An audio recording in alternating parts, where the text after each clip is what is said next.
I am Peter O'Dell. I'm president of the East Hampton Healthcare Foundation.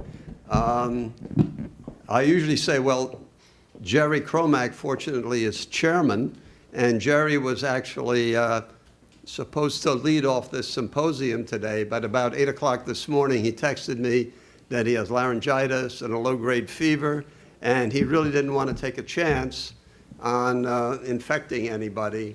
So the ball landed squarely on my lap, and as unaccustomed as I am speaking from a script, I'm usually more off the cuff. I'm afraid I'm going to have to refer to some of his notes. We do want to thank some people. We want to thank the library for offering the space to us. We really want to thank the 5 ophthalmologists who came out on a Saturday to help educate us and improve our vision. We'd like to thank our relationship with Southampton Hospital. Southampton Hospital's new Chief Administrating Officer, Emily Mastaller, is here today, and we'd like to welcome her. Some of you may not really know who we are. The East Hampton Healthcare Foundation was founded about 25 years ago. You have to bear with me with this part. We were founded about 25 years ago after a quality of life survey was done in the town village of East Hampton, and the single most important quality of life issue for the residents was quality and availability of health care. From that, a New York hospital Cornell doctor and a local resident got together, and they formed the East Hampton Healthcare Foundation. They enlisted locals as well as transplanted New Yorkers to join the board. And 3 years later, we had a 25,000 square foot building on Pantego Place, and we started recruiting doctors. At this point, I just have to review this. I think we have 70,000 visits a year divided up among the doctors in our facility. Our fundamental principle is that we should have one standard of care for everybody in the town of East Hampton, irrespective of their financial status.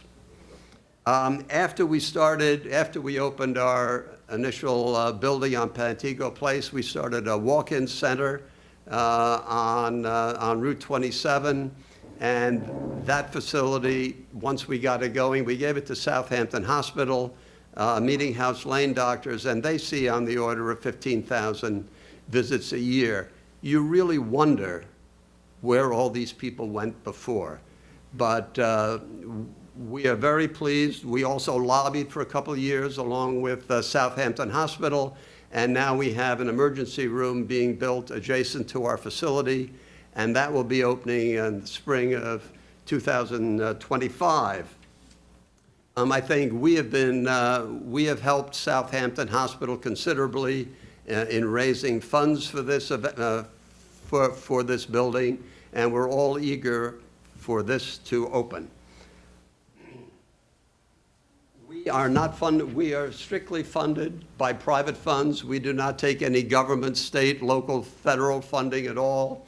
It's all by local donations from people like you and the rest of the town of East Hampton. So having said all that, I'm going to change roles here. Besides being president of the foundation, I'm also a practicing ophthalmologist. I have been on the faculty staff of Weill Cornell Medical Center, New York Presbyterian Hospital for over 45 years. And during those years, for most of those years, I've actually been a resident, fortunate enough to be a resident of East Hampton. And our children grew up here, our grandchildren are growing up here. And I think our family, just like the families of all of our board members, really care about what happens in our community. We have done these symposia in the past. This is the first one post-COVID. In the past, we've done cancer prevention, behavioral health, cardiology, just to name a few. And we feel that among the other things we've done, the one way you improve healthcare is by increasing awareness and knowledge of the residents in symposia like this. Today, our focus is going to be on the eye, on ophthalmology, and we're really fortunate to have 5 of my colleagues join us today. They're both outstanding from a clinical, both a clinical and an academic perspective. As you might imagine, since I'm at Weill Cornell, we sort of outnumber the other institutions, but we do have Robert Hokanen, who's from Stony Brook. He's chairman of the department at Stony Brook. Julie Nam is at NYU Langone. And we have Grace Sun, Michael Nissen, and Kyle Godfrey from Cornell, who will be speaking to us today. And I think they will share their insights, their perspectives, and enlighten us and give us vision. So at this point, I'd like to turn this over to Dr. Grace Sun, who's on the faculty at Cornell. I've known her since she was a medical student, and I'm so glad she came, and I'm going to turn this. My name is Grace Sun. I know Dr. Odell thanked us for coming here, but I wanted to thank you because it is Saturday morning, so I really appreciate you all showing up and listening to us about how to care for our eyes and vision. Showing my age. So as Dr. Odell had mentioned, I've known Peter for a long time. I was at Cornell since 2001 as a medical student. So I've been practicing as a cataract surgeon for just over 15 years. And I wanted to share this morning some of the things to consider as a patient. So I'm not going to ask you how many of you have cataract, but how many of you know someone with cataracts? Yeah, okay, great. So these are the questions that my patients ask me when they come to the office. And we're going to go to the very basic of what is a cataract, to what are the questions you should ask if you are a patient or a loved one of a potential patient who's considering undergoing cataract surgery. So let's get started. What is a cataract? So we've cut the eyeball in half in cross section, and what you can see is that the lens, which is here, is clear when we're born, and the lens is like in terms like of a lens in a camera. It focuses light. So light comes in from the outside there. It is focused by this lens onto, ideally sharply, onto the retina, and we have a retina specialist here, and that is like the film of the camera. But you can't get a clear image if that lens is cloudy. So, and that's what happens over time. Just like we get some changes in our skin and our hair, we get changes in our eyes, and the lens starts to get cloudy and hardens. And instead of focusing clearly on the film of the eye or the retina, it becomes a blurred vision. So how does one experience cataract? Because we all start to develop cataracts for most of us in our 50s and 60s, but we're not all getting surgery right away because most of us don't have a cataract that looks like this. The lens becomes sometimes yellow, white, etc., and you can imagine that you can't see through that lens. And there was a paper done, I think in the late 1990s, about what Monet, I imagine that many of you have seen this piece of work. What would Monet see through his cataracts? So instead of something as beautiful and defined as the bridge, it becomes yellowed and hazy and indistinct.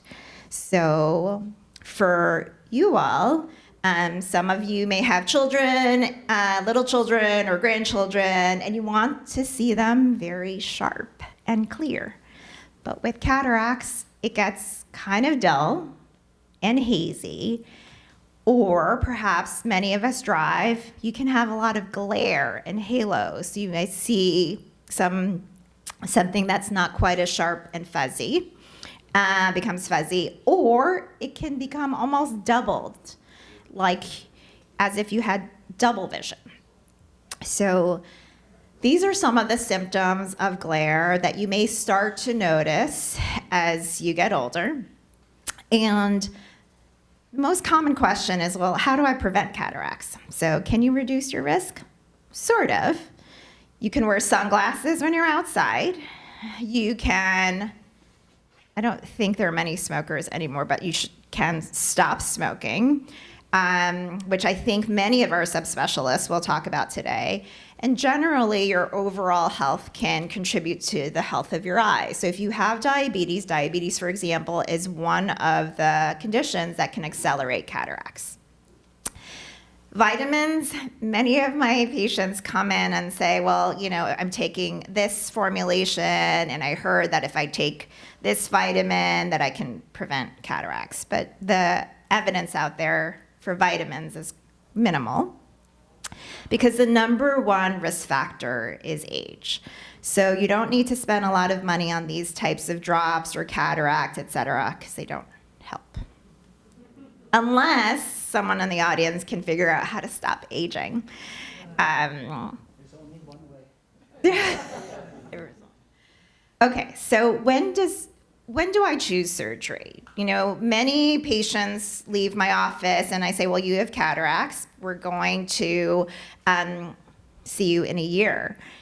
Because we don't operate, or we wouldn't recommend surgery unless you're symptomatic. And what I mean by symptomatic is like when it starts to affect your day-to-day, so that you may not be able to drive as well. Most of my patients say, oh, well, I've stopped driving at night. Or they say, I really need a lot more light to see. I really can't see the signs on the streets. I'm having trouble walking. That's affecting your day-to-day. So the example of driving is that there's a lot of glare with the headlights, et cetera. It's one very common symptom. So once you're at that point where your cataracts are affecting your day-to-day, this is the rest of the talk. How to have that discussion with your ophthalmologist about surgery, what the options are, preparation for surgery and the recovery, the benefits and the possible complications of surgery, the cost of cataract surgery, as well as what's actually best for you or your loved one. Because everyone comes in and says, oh, I know so-and-so, and like they could see better the next day. Or I know so-and-so, and they had a really bad outcome, so I'm never going to have cataract surgery until I can't see anymore. So what are the risks, benefits, and alternatives? So I'm going to start with alternatives, meaning you don't have to have surgery right away. Most people don't need surgery right away. It's not an emergency surgery. So glasses sometimes can help sharpen up the vision. And watchful waiting, meaning if it's not affecting your day-to-day, you can wait. What are the benefits? So the benefits, I think most of you know that your vision can be sharper. The colors, actually, I have many artists who are my patients, and the first thing they notice is that, oh my goodness, everything is so much more vibrant. Instead of yellowed, everything looks kind of blue. That's because the cataract actually is yellowed. So the colors can become more vibrant. The glare and halos are much reduced, and that double will decrease. So those are some of the benefits of cataract surgery. Now, what are the risks of surgery? So in general, cataract surgery is very safe, very effective. However, this is real surgery. This is not like getting your hair cut and it'll just grow back and you can get, you may be able to see better the next day, but it also may take you a couple of weeks to recover. So the risks include, but are not limited to, infection, like all surgery, bleeding. Your vision might not improve. Your vision may be worse. You might need another surgery. For example, if they can't put a lens in that day, you may have some floaters. In fact, the floaters that you may have may become more apparent, or the lid may droop a little bit. But the risk of cataract surgery is actually less than 1%. The risk of serious complications like loss of vision is much, much less, like less than 1 in 1,000. So that's something to consider. Okay, so now you've decided I have a cataract or my loved one has a cataract, and I went to the office and talked to the doctor about what to do. So what is actually cataract? How do we go about it? All right, so I want to just make sure. Okay, so here we go. So how do we remove the cataract? So this is that lens in the eye. It's hazy. And this is a video. There's so many videos online, which is actually why I'm doing this talk, because there's too much information. And what is it that is real? So we take small instruments and we enter the eye through 2 small incisions typically. So I make 2 small incisions in what's called the cornea. And this large instrument on the right is an ultrasound probe. We break up that cataract and we emulsify it, and that's called phacoemulsification. It uses ultrasound energy. And in that area, we actually unfold this lens that allows you to see better. Now, that's the majority of how cataract surgery is done in the United States. But there are some options of cataract surgery. In fact, there are many options, and one of them is laser-assisted cataract surgery. Laser-assisted cataract surgery uses an additional instrument called a femtosecond laser-assisted cataract surgery. And technically, it's actually more precise, because if you do have something called astigmatism, which is the curvature of the front part of the eye, the laser can reduce that minimal astigmatism, and it can break up this lens by making precise measurements of the eye and using a laser to soften up this lens. It also makes this perfect circle, this opening that I usually do by hand, and it has now fragmented that lens, but we still need ultrasound. So there have been many studies about laser versus standard cataract surgery. So to review, standard cataract surgery, which is how the majority of cataract surgery is done by ultrasound, where the surgeon, someone like me or Dr. Odell, makes the incisions by hand. For laser assisted, those incisions are more precise in the sense that we kind of tell the laser exactly how large and where to put them. And then the laser can reduce some minimal astigmatism. It can't reduce a lot. You still need something else if you have a lot of astigmatism. And then that little circle, if you remember, I create it manually, or the laser can perforate it and make it pretty precise. And lastly, I break up the cataract with this ultrasound probe, or the laser kind of softens it up and does like a pre-fragmentation, but you still also need ultrasound energy. So there are some advantages in the sense that it can be more precise, but what I want to say is that ultrasound, which is one machine, plus the laser, the studies have shown that both laser-assisted and standard ultrasound, they actually are very similar. There's no advantage in terms of safety or how well you can see after cataract surgery if you choose one over the other. So keep that in mind. Plus, laser is not covered by insurance, which is a significant cost for many patients. So to be perfectly honest, the majority of my patients do standard cataract surgery, mostly because there hasn't been many or any studies actually that show it's safer or more effective. There are some patients where I would recommend laser assisted if the cataract, for example, is really advanced, or that they have some corneal issues that using a lot of energy might prolong healing. So those are some things to consider. Okay. So in the video, you saw that there was a lens that was inserted into the eye and unfolded. Here's another choice that if you're undergoing cataract surgery, you have to think about. So again, cataracts are that hazy lens. It's clouded, and now it's affected your vision. These videos are from Duke Health, and the video link is there. So when we remove the hazy cataract, we place an IOL in, an intraocular lens. But there are so many choices, and that can be overwhelming. So remember, the primary objective of cataract surgery is so that you can see clearer. And all of the lenses can do that.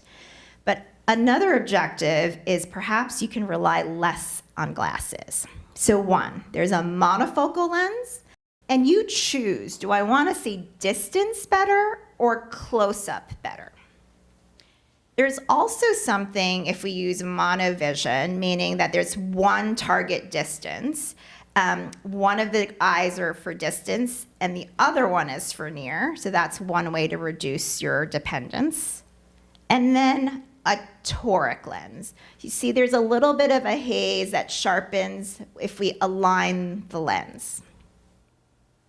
But everyone seems to ask me about a multifocal lens. So that allows people to see distance and near. And insurances, because cost is an issue, will cover monofocal lenses, but not multifocal or toric lenses. So that's the main point for you as a patient, because what is the best lens for you?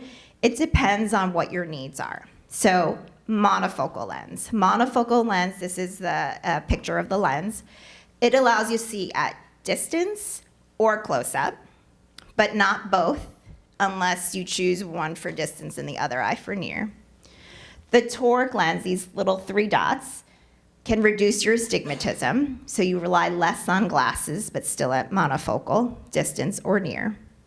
And then these multifocals, which allow you to see distance and near. Sometimes, though, you get glare, halos, starbursts. So that is not a cure-all, actually. So it's something, if you do a lot of driving and you're bothered by the glare, maybe a multifocal is not the right choice for you. So again, what's best for you? So because of those symptoms, they've come up with some extended depth of focus to reduce the glare, but you still need reading glasses after that for the fine work. There's also accommodating lenses. Those are not yet perfect. And now light adjustable lenses, where it's still a monofocal, but after cataract surgery, they can refine the target to sharpen up your vision, again, either at distance or close up. The point of it is that you have so many choices that you have to figure out what's best for you or your family. And the other point is that we don't have something that mimics exactly what we were born with. So the technology is still evolving. You have a lot of choices. I want to thank you for your time. I want to thank you for Dr. Odell for the invitation, as well as the East Hampton Healthcare Foundation for the invitation. So remember, to make an informed decision about cataract surgery, it's a discussion between you and the ophthalmologist to figure out what's best for you. Thanks. Thank you, Grace, for that intelligent, informed discussion of cataracts. One thing I'd like to comment is that very large instrument that Grace referred to is actually 3.5 millimeters in diameter and really is quite tiny. So it's just relative to the other instruments that we use. One thing Grace, you emphasized one thing, and I think it's important. Cataract surgery, the decision is up to the patient, right? And I think that that's one of the most important points that you've made, because one of the things that comes up all so often is, I can drive, I can read, I see subtitles. Why did my ophthalmologist tell me to have cataract surgery? You want to comment any more on that? Again, I mean, the main point of the talk was that that is a conversation that you have with the ophthalmologist. And if you feel like you're doing fine, there, for the 99.9% of the population, there's no emergency. There may be a couple of emergencies where people would benefit from cataract surgery, but it's really a individualized decision. So, and thanks for the correction. It is about 2.2 millimeters. It was just, it looked really big on the screen. And by the way, you'll all have a chance to ask our three morning speakers questions at the end of their presentations. Now I'm going to introduce Dr. Robert Hokanen. He's chairman of the eye department at Stony Brook. And he's a glaucoma expert. He has a vast clinical experience besides being an administrator and a chairman of and teacher and chairman of an eye department. Dr. Hokanen? Okay. I always think it's a great opportunity to tell patients about glaucoma. When I talk with residents or when I talk with my patients, a lot of times I ask them what this disease is. And oftentimes I get this vague answer that they don't know, or they think maybe it's just something related to pressure in the eye. But it really is an important disease, and it's important that we all know about it and get screened. So we're going to go over a few things today. We'll cover some of the topics of glaucoma. If you look in our books that we teach our residents with, you'll get a formal definition of the disease, but the key points are that it's really a group of diseases, and they all involve damage to the optic nerve. And Dr. Sun very graciously was saying how your eye works like a camera. You have to have the light focused on the retina, but that image has to be transmitted back to the brain so you can see, and that pathway goes through the optic nerve, and that's the tissue that's actually damaged in glaucoma. And when it's damaged, you start to lose vision. And well, I'll show you some examples of that a little bit later, but the eye pressure is just a risk factor for these sets of diseases. And there's been this age-old debate as to what it really is.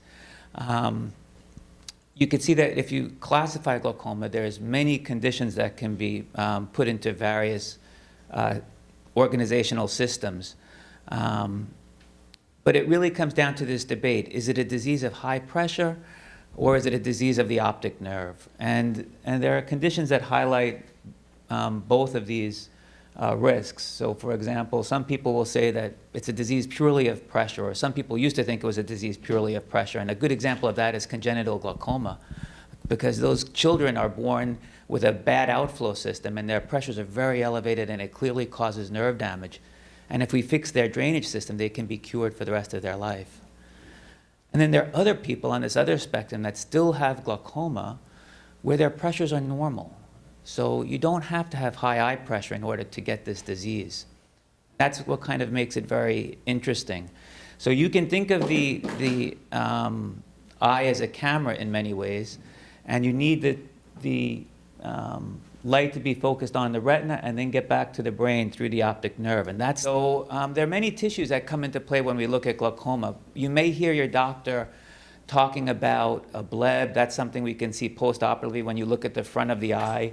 The drainage structures of the eye go around where the color part meets the white part.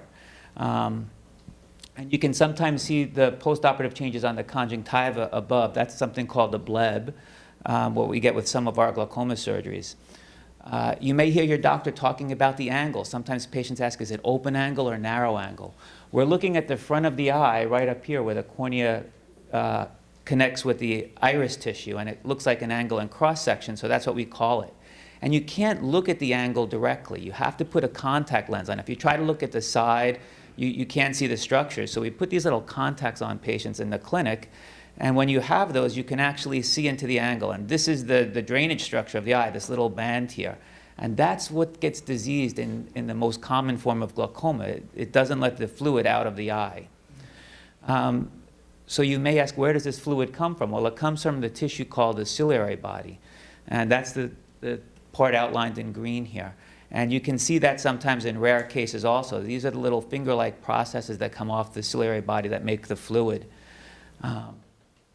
And if that balance between production and output isn't in equilibrium, you'll get high pressure, and it damages the nerve at the back of the eye, which is the green part here.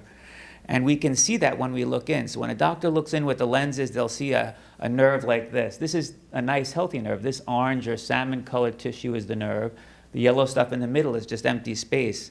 In glaucoma, that tissue gets damaged, and ultimately it starts to get lost. So you lose that orange tissue, you develop more of this yellow cup in the center, and ultimately, in the end of the disease, there's not much nerve tissue left. It's all just the connective tissue that we're looking down on. And we have ways to measure that with equipment, which I'll show you later. So I mentioned before that the fluid is made by the ciliary body. It's produced back here. It has to flow through the pupil and then leave through this drainage structure, which you saw with those little lenses. And then it gets out these little aqueous veins back into the circulation or into the tear film. There's one other way that fluid can leave the eye, and it's called this uveoscleral outflow. So it can actually just absorb through the iris tissue and get into the blood vessels and the vortex veins and leave the eye. Those are the two ways that we can try to improve outflow in this disease if patients' pressure are high. So if you ask what glaucoma is when I was a resident, they would just tell me, think of three things. Think about the pressure, because it's usually high. Look for the optic nerve to see how much damage there is, and then you want to grade how much vision loss there is as a result of that. And it's important to understand what kind of vision loss you get in glaucoma. We mentioned before that with cataracts, your vision gets very cloudy, and it's oftentimes something patients notice because they can't see 20/20 anymore. But you can actually be 20/20 and legally blind from glaucoma because the vision loss happens off to the side and patients don't notice it. And unfortunately, still every year or so, I'll see one patient or two patients that walk into the office with end-stage glaucoma. And it's very sad because they've already lost so much that they're having trouble functioning, and it's one of the worst forms of low vision to rehabilitate, which underscores the importance of why we have to detect it early. It's the second leading cause of blindness overall. It's the number one cause of irreversible blindness in African Americans. And like I said, it really is a horrible form of low vision because you can imagine it's like looking through a straw. You just have a little island of vision. And you might be able to get the 20/20 line in that little island. But if they put a big letter up like a big E, you may not be able to see it because you can't see the whole letter. You have to kind of look around to see it. So it's very hard for patients with advanced glaucoma to function, which is why it's so important to be screened and then treated. So how is the diagnosis made? You have to get an eye exam. You can't just have a pressure taken because I told you pressure doesn't necessarily mean you have the disease or don't. You really have to have an eye care professional look at you. And I'll tell patients you could see an optometrist, you can see an ophthalmologist, but see someone so they can do a full assessment of the eye and make sure that you're healthy. And they're going to check every one of these things, the pressure in the eye, and they'll measure it with these little devices, either an applanator or a rebound tonometer or other devices. But patients can't really accurately assess pressure by touching with their hand. It's really not that accurate. So you have to see a doctor for this.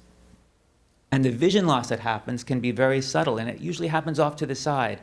So I'll try to mimic it here, but from here to here is actually a pretty significant glaucomatous change. I don't know if any of you could appreciate that in the picture. But if we make it a little bit worse, you may start to see it. And by this point, it's pretty obvious that that defect up above is what the patient's not able to see. But you can see that the tiger in the center is still perfectly clear. Now imagine if this change happens over 1 year or 2 years. You're never going to be able to perceive it. And patients oftentimes think it's, oh, my vision's just off, it's a little dark, maybe I have a beginning of a cataract or my lids are drooping. But it can be very hard for patients to notice what's happening, and they oftentimes attribute it to other things. So screening is really important in this condition.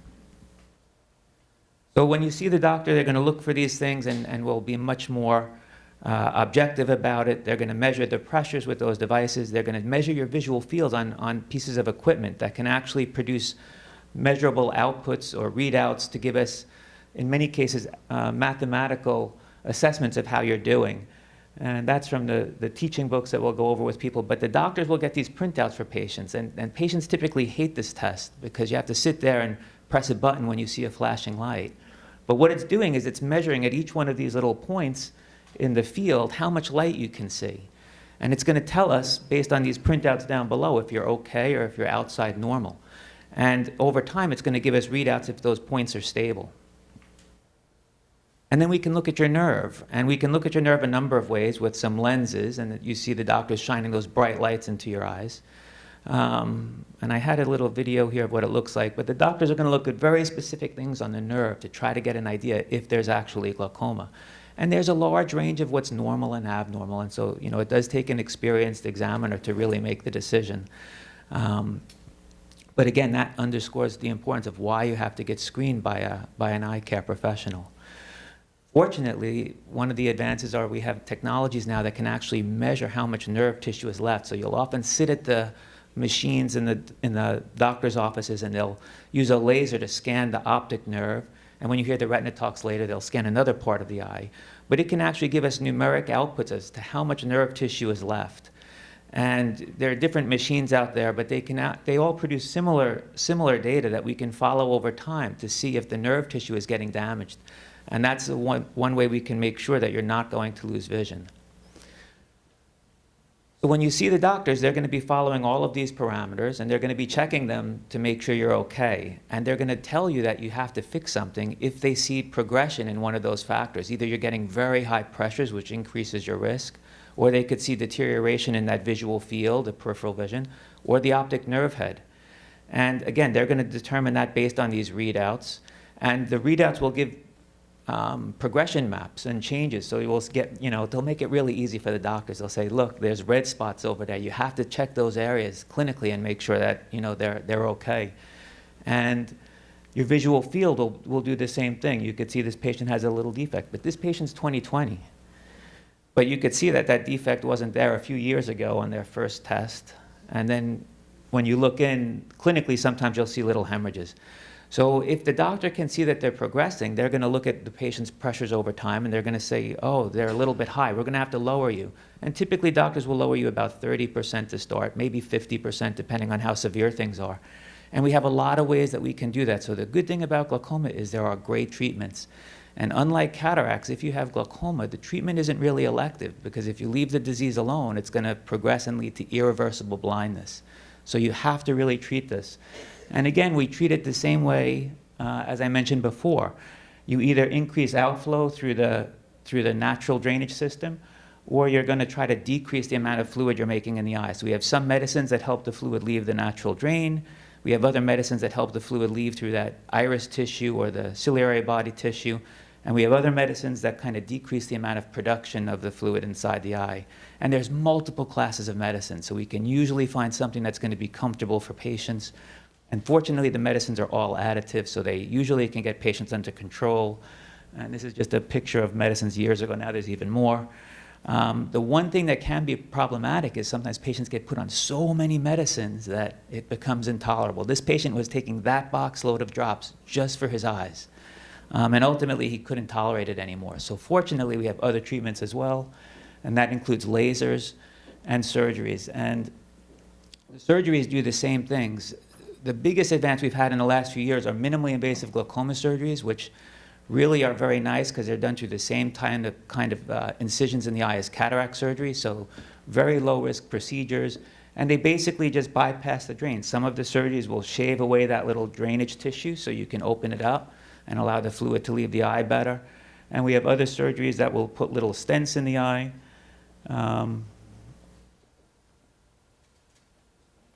Such as an eye stent. And if anyone wants to see videos later, I could show them videos of the surgery. And those surgeries work well, but they're not cures either. If those treatments stop working, we have other conventional surgeries where we'll actually make little openings on the eye to drain the fluid to the tissue surrounding the eye, like in that very first picture I showed you, the conjunctiva. But the bottom line is that the prognosis of glaucoma can be excellent if it's caught early, and it's treated appropriately by controlling the pressure. And that requires patients to really maintain compliance, not just with their follow-up exams, but taking the medications and doing what the doctors tell them. And it can really be a very rewarding experience for the patient because they maintain their vision, but also for the doctors because we really get to see how we make an impact on patients' lives over many, many years, especially when we treat babies, because it's rare, but it does happen that you can be born with this condition. And I have found it to be very enjoyable and rewarding over the last year or so. Thank you very much. Thank you. I just want to pose one question. and everyone else will be asking you questions later. So the primary treatment for most glaucoma starts off with topical treatment, but isn't there one form of glaucoma where topical treatment is not effective and you treat them with a laser right off the bat? Sort of like narrow angles, So if you have a which is an anatomic difference. Yes, so when we showed you that picture with the little contact lens, if you look at the angle, there's one form called open angle, where you see those drainage tissues. There's another kind called narrow angle, where you can't see the drainage tissue at all. And that will occasionally lead to an acute attack.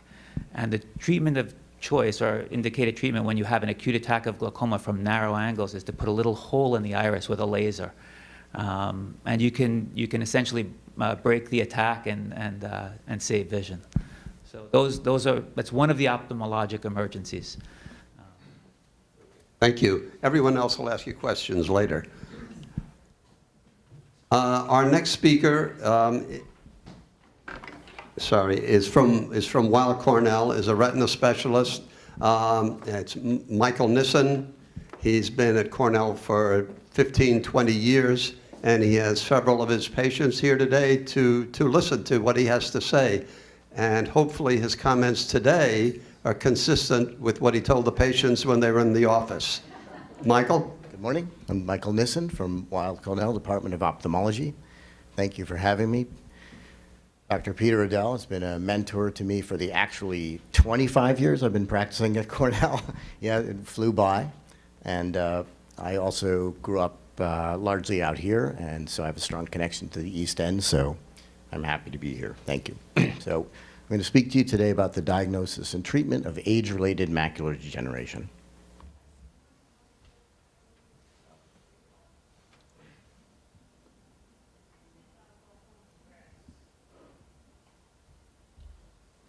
So age-related macular degeneration, or AMD, is a very common disease in older adults.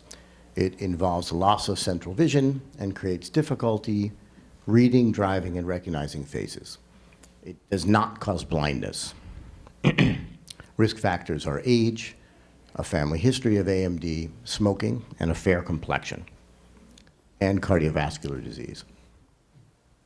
Retina is the brain tissue at the back of the eye, which is a very fine layer of tissue that lines the back of the eye, receives light. It's very specialized to receive light, processes the image, and sends it back to the brain to create vision.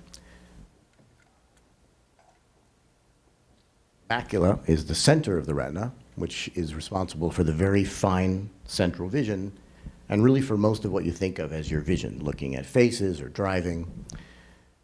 Examination for AMD has to be done by an ophthalmologist or an optometrist. It involves vision testing and a dilated eye examination. The testing can include an Amsler grid, where the patient covers one eye, looks at the center dot, and looks for waviness. And many people will recognize this, I think, as an at-home monitoring device also. So it's useful for screening. Photographs can detect early AMD even before it's symptomatic and are part of a good screening process by an eye doctor. OCT, or ocular coherence tomography, is an absolutely amazing technology that Dr. Hankin had already discussed. And in this case, it's being used to screen the retina. And you can actually see the different layers of the retina. And this is a near cellular resolution technology that keeps getting better. It's harmless, and it takes about 2 minutes. Fluorescein angiography involves an intravenous injection in the office, and it images the retinal vessels in fine detail. I think there's a big misconception about types of macular degeneration. Patients say, I have the dry type or the wet type, but actually the wet type is a complication of the dry. So patient will start with dry macular degeneration, and then eventually there may be, in about 10% of cases, the growth of abnormal vessels under the retina, which ultimately leads to the wet macular degeneration. Early dry macular degeneration can show drusen, or these little white spots here in the image. Those are an accumulation of protein, which is actually the waste product of the physiology, the actual chemistry of vision. And these can be visible before there's even a change in the vision. Advanced dry macular degeneration can really affect the vision quite profoundly.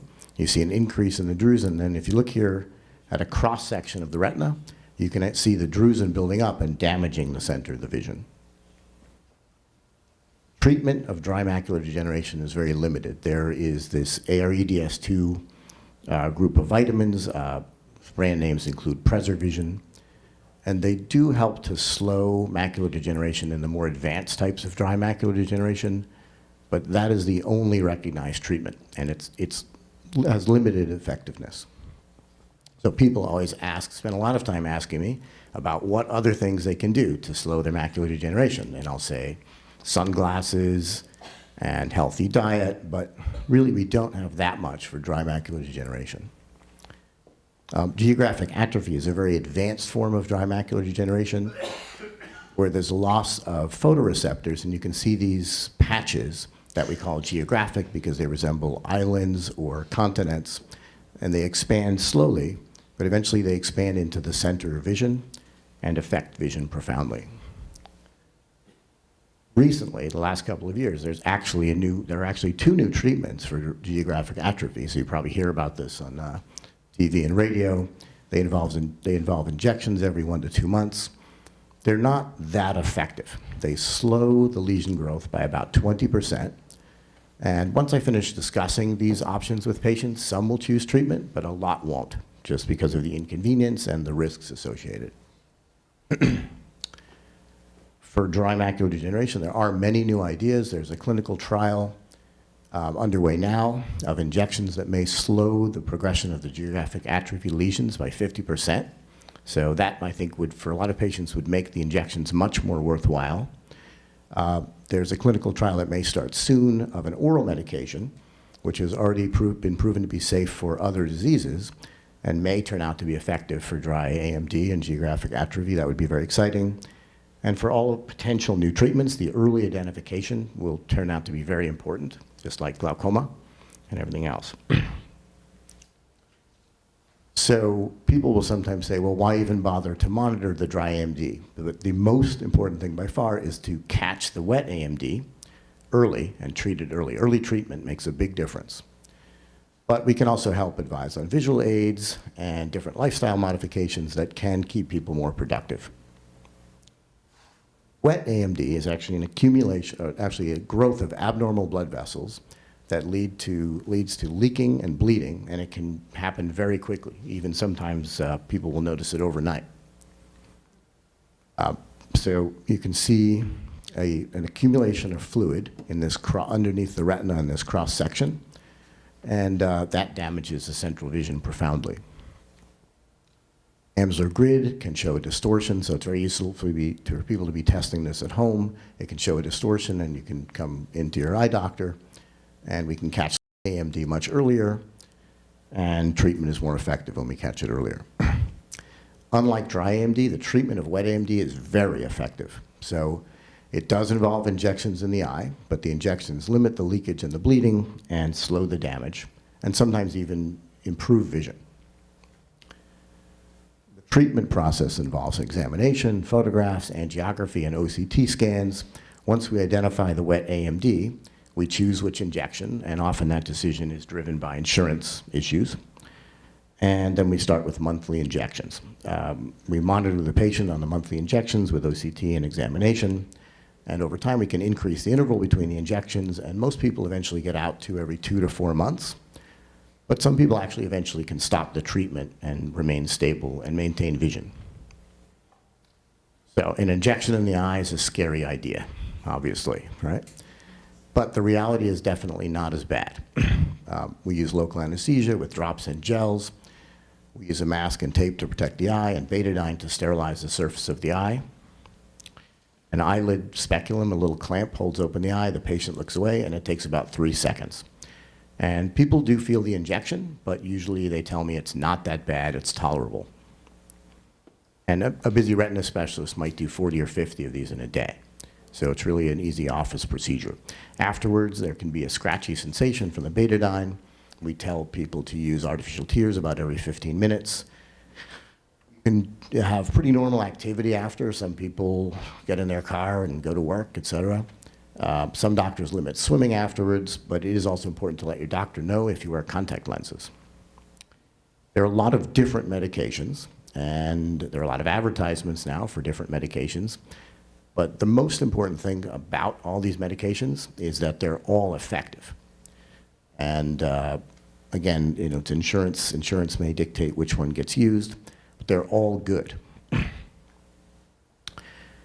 Since the current injections are so effective, a lot of research for wet AMD is actually focused on how we can extend the release of the injections and decrease the frequency of the injections while still maintaining the effectiveness of the treatment, or maybe even increasing the effectiveness of the treatment. One technology that is under development right now, several companies are working on this, involves pellets with the medication that are injected into the eye with a fairly small needle, and probably will dispense the medications effectively to treat the wet AMD for up to about 6 months.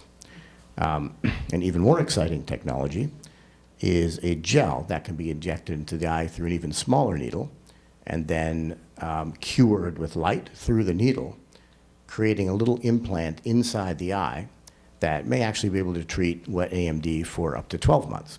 And this could also be used for the dry AMD drugs. So if you take the dry AMD drugs, which are not that effective and have to be injected every 2 months, and you give them once a year, even if they're only about 20% effective, I think that will become much more attractive to patients.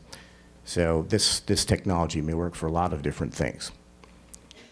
And people always ask about gene therapy. So we may not be that close to using gene therapy for this disease, but gene therapy is an amazing idea. You give an injection into the eye and genetically program the retinal cells to become a biofactory, which actually will make the drug. So it literally might be one injection for life, and you have treatment for life. There are a lot of problems with that. There are inflammations associated with that, and it may not be desirable to have this treatment for life. It may be an over-treatment, but that's yet to be seen. But our treatment will get better and better. But I just want to emphasize the treatment is great now. We treat wet AMD really effectively over the last 20 plus years, and that was not the way it was when I started. So thank you very much for having me out here.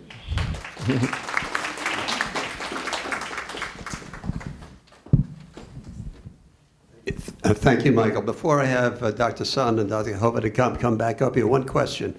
I've had an increasing number of patients over the last 3 or 4 months with all the ads about geographic who have really very minimal dry macular degeneration, maybe just a few drusen, and people are offering them intraocular injections. Do you have any comment on that trend, or have you run into it at all yourself? I haven't run into that, but I suppose I will be seeing them for second opinions pretty soon. Okay. To put it gently, these injections for geographic atrophy are for patients with very clear geographic atrophy lesions. It may ultimately be shown that these medications will benefit patients who have earlier disease, but there's nothing to show that now. And the risk is significant enough that I would say that would not be the best thing to do for now. Okay. Grace? Robert, you want to come up? And we will now open the floor to questions from the audience. So if any of you have any questions, please raise your hand.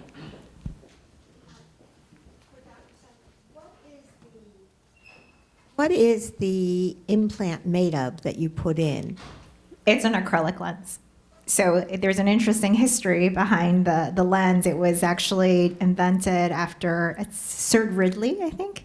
And thanks, Kyle. So in World War II, the windows of some of the bombers had shattered and entered the eye, and they discovered that that actually wasn't inflammatory. So they used this acrylic lens that was developed because of that it was safe to remain in the eye. This question for Dr. Honkanem, am I pronouncing your name right? Oh, that's good. About glaucoma, just a couple things, and I'm sorry if I missed it, but risk factors And also, once you have lost part of your sight and you're getting treatment, is there any sort of regeneration of that nerve, or is that gone? Okay, so those are fantastic questions. So the biggest risk factors are age. It's more common as we get older. And the prevalence, in about 40 years old, say, it's, depending on the population group, 1 to 2% in Caucasians, maybe 4 or 5% in African Americans. And it doubles roughly every decade of life. So the disease gets more common as we get older, which is why it's more important for us as we age to get our regular routine exams. The disease is more common in African Americans and Hispanics. For open-angle glaucoma, if you have narrow angle, it's more common in Asian or Eskimo populations. And having a positive family history actually carries a strong risk factor. So if you have a blood relative, it's important that you're also checked. And then, again, that other thing I mentioned is just eye pressure. It's not part of the definition of the disease, but if you have pressures over 21, that's an important risk factor. So those are the 4 common, most important ones for open angle. And the important thing also is, just like you had said, if you lose vision from this, we cannot get it back. Currently, there's no technology. There are people that are doing work on stem cells and such to see if it can be improved at some point, but there's really nothing available right now, which is why it's so important that you get detected early, and hopefully with therapy you can prevent vision loss from that. Martha? Henry? Monocular lenses for cataract are simple to put in and without complications. Are there many more complications when you choose a different lens, trying to do everything all at once? That's a great question, Dr. Volk. So there are, I would say, for a monofocal lens versus a multifocal lens or a toric lens, it's the complication risk is the same. It's the same surgery. It's the lens itself that is different. For light adjustable lenses, you have to go through a few visits because the newest technology is that UV light changes that, but I wouldn't say it puts you at additional risk. The laser-assisted cataract surgery itself may pose some risks, and that the surgery itself typically takes a little bit longer because there are 2 parts. So which do you recommend to your patients, or is it their choice? Yeah, I would say it's an individual decision. It's based on the patient. The large majority of my patients, as well as a majority of patients in the US, use monofocal lenses. Multifocal lenses may sound like the perfect solution, but if you have glaucoma or macular degeneration, it's not ideal. And many people are also unhappy with the multifocal once they get it, right? 2 or 3% don't. Yeah. Okay, thank you. And Had cataract surgery, but over time, does the lens dry out or need to be replaced or cause any defects such as I can't see to drive at night? Yeah, that's a good question. There may be some other issues going on in the eye. I don't know, it could be glaucoma, it could be that there's something called a quote unquote secondary cataract. It's not that your cataract has come back, but remember in the video that the lens is placed in a capsule, and over time that capsule may scar, so you may need an in-office procedure to remove that scar. That could be another reason, but there are several reasons why vision can change as we get older, even after cataract surgery, but typically that lens is not replaced. That requires a whole nother surgery. I've had wet macular degeneration in both eyes. I had cataract surgery, and now I've been diagnosed with Fuchs dystrophy. Can you give me any information on that? You want the information on Fuchs dystrophy? Yes. Sure. we'll pass that to Grace, who's also a corneal specialist. I'm not cornea trained, but I do see a lot of patients with Fuchs. So that is actually one of the reasons why I may recommend considering that laser-assisted cataract surgery. So what Fuchs does, it is a it can be an inherited disease. It basically has these little, what we call excrescences on the back of the cornea. And what that does is that it decreases the pump function of the eye. These cells on the back of the cornea pump out fluid. So over time, patients with Fuchs may have corneal swelling that can impact how well they see. So there are, for advanced Fuchs surgeries that one can consider. For severe Fuchs, there may be partial corneal transplants, for example. Okay, we'll have time for one more question because I think we're running a little late. Martha? Or Henry? Henry is our former chairman of the Healthcare Foundation. Okay, thank you, Peter. My question is regarding macular degeneration.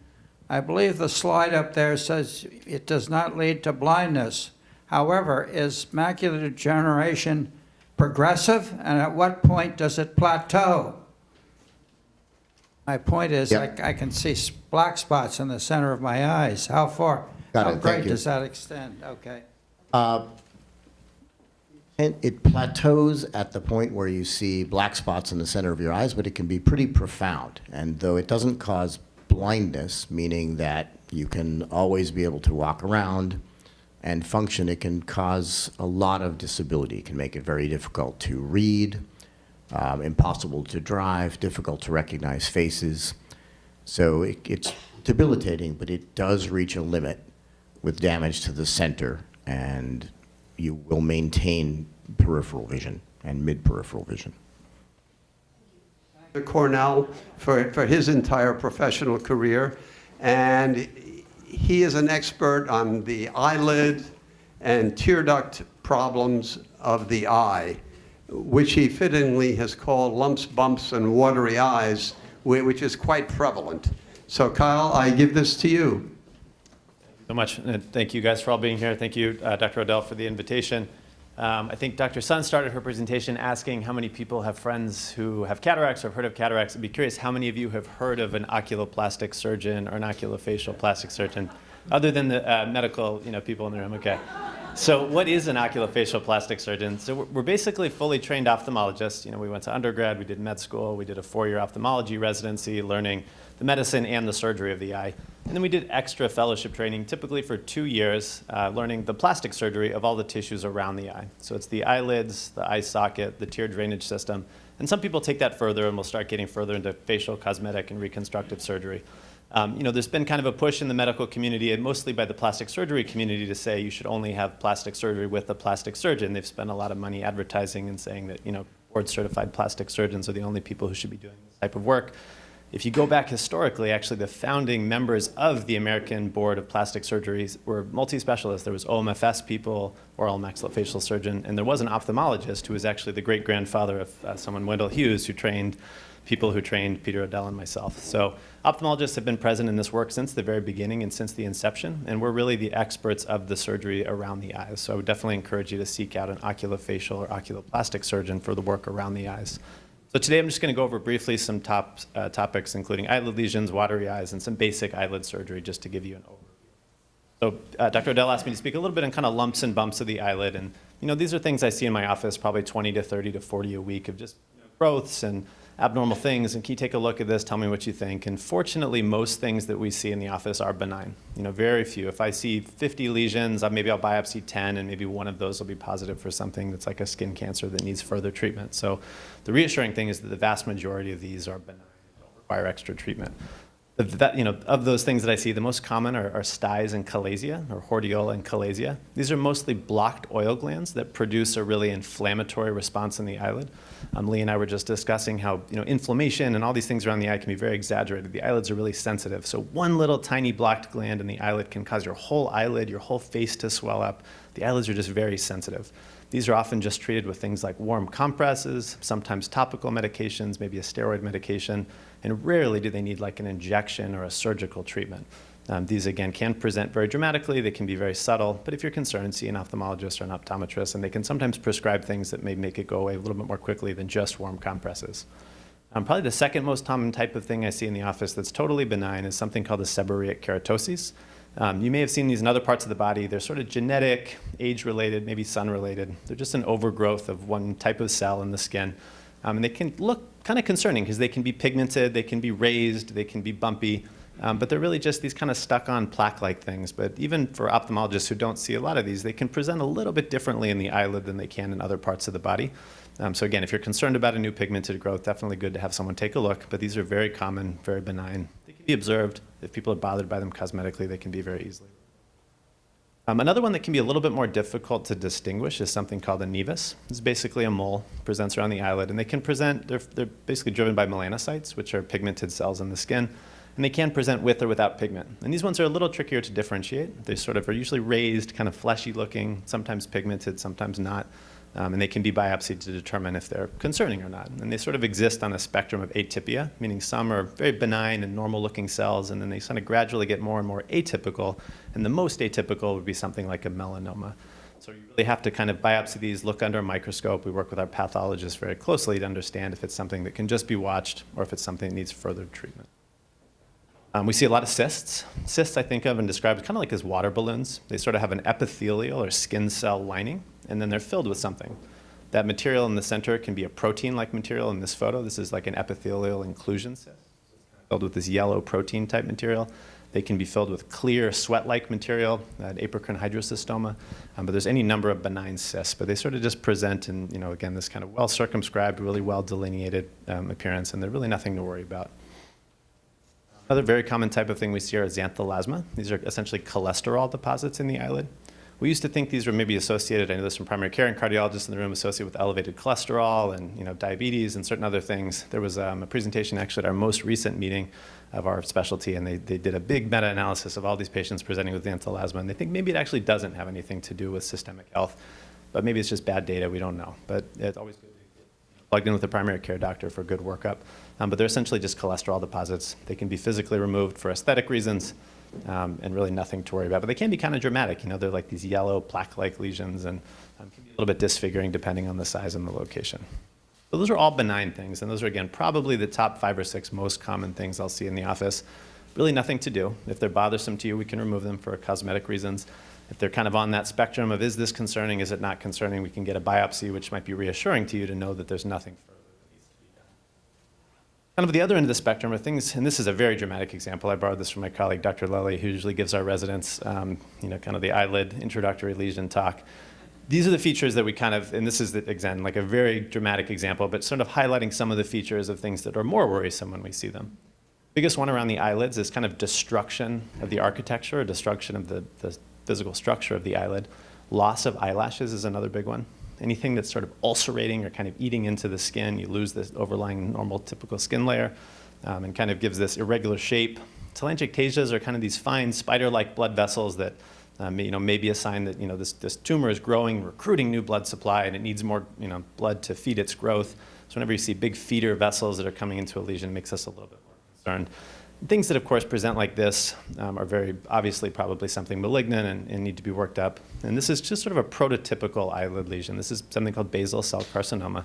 It's the single most common type of cutaneous malignancy. I'm sure kind of like cataracts, everybody's either had a basal cell or knows someone who's had a basal cell.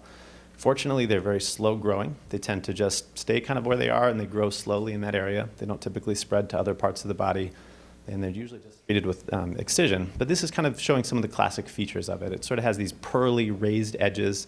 It may have a little segment of central umbilication or dimpling or ulceration. It may cause loss of eyelashes, like I mentioned, and it may sort of destroy the tissue structure around the eyelid. So this is kind of a little bit more obvious one. If someone comes in, even our first or second year residents, Grace knows, can probably identify these and say, yeah, this looks like a basal cell. But sometimes they're more subtle. This is a very early basal cell. And the only real feature we have here, maybe there's a little bit of those pearly raised edges I described, but loss of eyelashes is a very sensitive finding. So if you do see loss of eyelashes, that's something to probably discuss with your doctor. Oftentimes it's benign. It's just inflammation from a stye can temporarily cause eyelashes that will regrow. Durable, long-lasting loss of eyelashes is something that usually piques our interest a little bit and makes us decide to biopsy something. We talked about risk factors for cataracts and macular degeneration. For most of these cutaneous lesions, the risk factors are similar. Age, sun exposure, tobacco use, sometimes industrial chemical exposure, things in people's occupations, and then, fair complexion, family history, things like that. Kind of the same risk factors for most of these tumor types we'll see in the island. This, again, sorry for the graphic photo. My wife walked by when I was making the slide and told me I needed to remove this one. It was a little scary, but this is a very advanced example of squamous cell carcinoma, which is from one of the more superficial skin layers in the eyelid. Similar risk factors, similar type of appearance in many ways, and is something that needs further treatment. The other kind of most common type of cutaneous malignancy we'll see around the eyelids is melanoma. This is sort of the end of that spectrum of the nevus that I showed earlier. So nevus, usually means benign, relatively normal-looking cells, whereas melanoma cells are very atypical when you look at them under the microscope. They're rapidly dividing, they're growing. And this is something you really want to try to catch early because it is actually the type of growth that can spread to other parts of the body and can actually cause mortality. So you want to identify early and treat early. And one last one that's a little bit more of a masquerader and is a little bit more difficult to identify. I showed you the chalazion earlier, which is kind of that blocked oil gland that causes redness and swelling and inflammation. If you get a chalazion in your left upper lid, a couple months later you get one in your right lower lid, you get one in your left lower, and they're kind of bouncing around. That's not as concerning as if you keep getting one in the same spot. It's always in the right upper lid. It's always in the same location. Maybe it gets better with topical steroids and it comes back. That's one you want to see someone about. Can be this entity called sebaceous cell carcinoma, which is sort of the same cell types that are in the area where chalazia develop, but it's a cancer. It's a malignancy. They're often misdiagnosed. Every meeting I go to, someone presents, chalazion masquerading as a sebaceous cell clit masquerading as a chalazion. These are ones, again, if you get a recurrent lesion in the same area, definitely have someone take a look at it. For most of these, surgery is the treatment. Again, most of them grow slowly in the area they are. They can be treated and completely cured with a simple surgery. And this is usually Mohs, micrographic surgery. I'm sure many of you guys have heard of that. It's typically done with a dermatologist. They go really precise layer by layer. They look in real time in the scope, under the microscope at the cells. They decide where the tumor ends, where the normal tissue begins, and then they stop the surgery there. And it allows us to preserve as much of the eyelids and surrounding structures as possible. Every millimeter counts around the eyelid, and we don't want to take any more than necessary. So we really want to work closely with our dermatologists. And I'll show a couple photos. I hope these aren't too graphic for the audience, but I just want to show you the type of work they do and how we can really restore the structure and function of the eyelid to its pre-existing state. So this is a very subtle, very subtle lesion. The left lower lid with the arrow, this was an early basal cell carcinoma, was identified, I don't recall, by a primary care physician or an optometrist or an ophthalmologist who sent them to me. This patient had Mohs surgery, and you can see this is sort of the defect in the eyelid. You're seeing some of the deeper fat in the eyelid and the surrounding structures. We reconstructed this with a local flap, meaning we borrowed tissue from the surrounding area to fill in the defect, and you can see after a few months this patient's healing quite well. An eyelid margin involving lesion, and this is something that should definitely be done by an oculoplastic surgeon. The layers of the eyelid, including what contacts the eye, the eyelashes, and everything need to be reconstructed in a very specific way to give someone the normal structure, appearance, and function of the eyelid after surgery. And this is, again, just a prototypical lesion. I can't recall, Dr. Adele, if you sent me this patient or not. I was trying to find a few of the folks you'd referred me, but these are just very classic eyelid margin involving defects that can really be reconstructed in a very nice structural. Other structures around the eye, like the eyebrow, need to be reconstructed in a nice way to make sure that you have follicles and the appearance looks as good as possible. Very often, as an academic oculoplastic surgeon, I'm sort of getting referrals from the community for people who may have had a reconstruction elsewhere. And this gentleman in the top photo had a basal cell carcinoma, and the Mohs surgeon decided to do the reconstruction himself. And he's a very skilled surgeon. We've shared patients over the years. He does a really nice job with all these patients, but there's a few nuances to eyelid reconstruction in terms of where you put tension, where you support the lid and things like that. And this patient unfortunately developed something called ectropion, which we'll talk a little bit about, where the eyelid pulls down.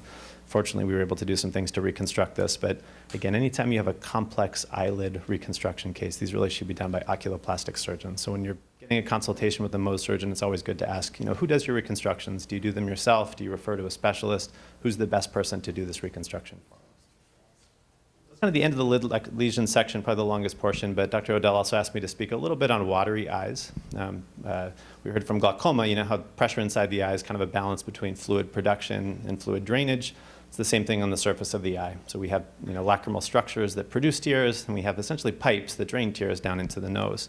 If that gets imbalanced, either you're producing too many tears from any number of reasons, or when they see me, is typically there's some outflow issue. The tears aren't draining properly due to some structural issue that needs to be corrected.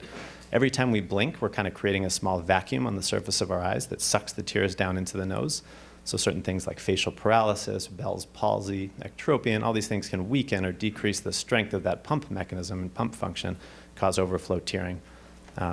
The dye disappearance test we can do in the office, where your doctor just puts a drop of fluorescein dye, checks in about 5 or 10 minutes, is a very quick and easy way to tell if the tears are draining as they should. If there's any eyelid malposition, this patient on the left has entropion, where the eyelid is rolled in. The tears can't access the tear drainage system. Similarly, the eye can be rotated out. It's called ectropion. The tears just can't get into the pipes physically, and they may spill down the face. We always evaluate the eyelid. We evaluate the pipes to make sure everything looks good on the surface. In the absence of pathology or abnormal findings there, it's typically a blockage deeper in the nose. It's very common, especially as we age, more common in women than men. And it's just that the bones where these canals kind of pass through into the nose just gradually and slowly become narrowed with time. That can be treated. Usually the reason most people present is due to tearing. Tears are running down the face, they're out at dinner, their friends are asking, why are you so emotional, what's going on? And it's just an outflow obstruction. But it can cause infection, just like kind of a stagnant lake or something like that. When things sit around and mucus is produced and bacterial cells overgrow, you can get pretty bad infections. So sometimes this does require medical treatment beyond just the social implications of tearing. Whenever that happens and there's a blockage in the tear drainage system, we essentially do a bypass surgery called DCR. It's a long word, but it basically means making a fistula or an opening between the lacrimal sac and the nose. I do that with a camera through the nose, so it's a scarless surgery. There's no external incision. The next day, there's no bruising, swelling. It's a pretty quick 30, 40-minute procedure that can be done as an outpatient. This just shows, again, I cut the video to not disturb the audience, but this just shows kind of a view inside the nose of those little stents that are essentially going from where this blue arrow is down into the nose internally. Those stents are then removed in the office after about 6 to 8 weeks, and in most cases, 95% of patients have no tearing.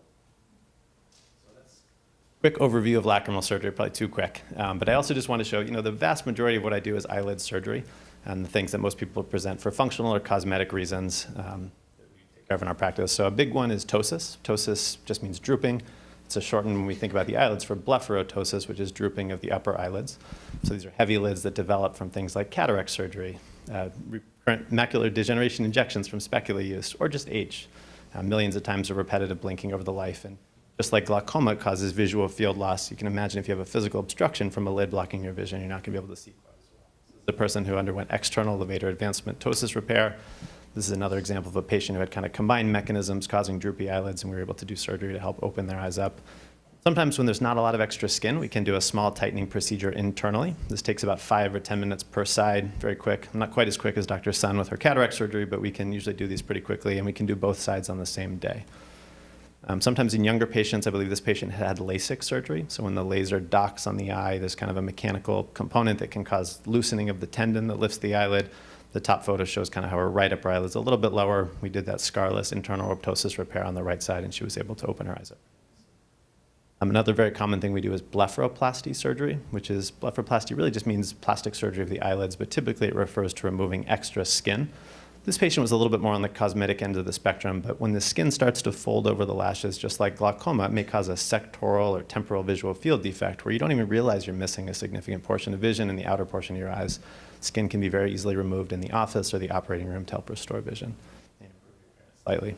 Just another example of someone who had this more perhaps for cosmetic reasons in her case. Definitely in the cosmetic end of the spectrum are lower eyelid bag surgery or lower blepharoplasty. For most people, this is fat prolapse, and you can see here she was kind of bothered by this, feeling tired, feeling like she looked like she hadn't had a good night's sleep.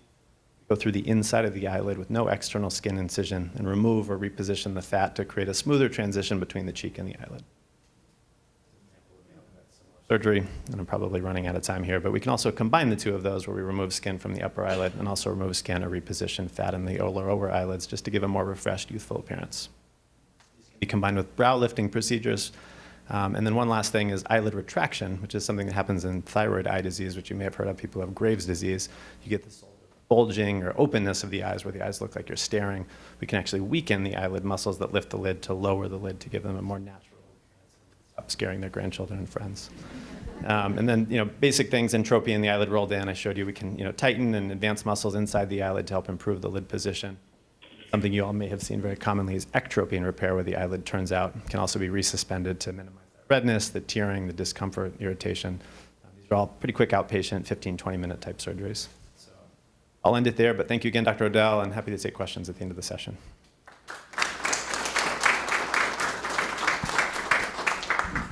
I think in consideration of time, we're going to do the question answer after everyone's finished this section. Oh, and maybe afterwards, can you take a look at this little spot right on my eyelid?